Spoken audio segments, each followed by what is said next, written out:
For thousands in BC, supportive housing is the last safe roof over their heads before the street.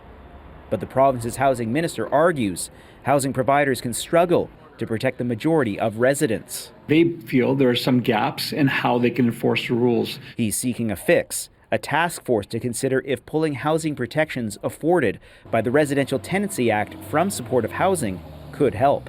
How do we ensure that they have some basic rights, but also how can we ensure that those that are working there and those that are operating these places can make sure that the rules are being followed? A housing provider in Victoria says they need extra help with a few problem tenants.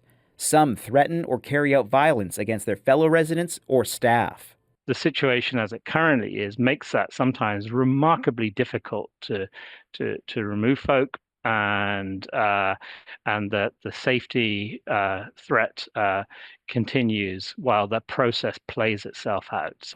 But this housing advocate argues that stripping protections provided by the Act leaves largely marginalized people with little recourse with their landlords. If tenants aren't covered by the Act, it's really up in the air where they can go to ask for their rights to be protected. Some buildings, like these on Vancouver's Granville Street, according to police, saw hundreds of emergency calls in 2024. A group speaking for businesses on the Strip says a task force isn't going to cut it.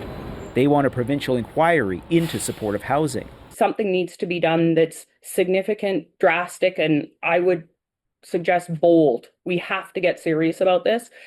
And we have to do it today, not study it for months. We all know there's a significant problem. Now, as for those who might find themselves evicted without these protections, Calon argues many of them struggle to follow rules because of severe addiction and mental health issues. And he argues some of them might be better off in complex care. He's hoping his task force has recommendations by the fall. Liam Britten, CBC News, Vancouver.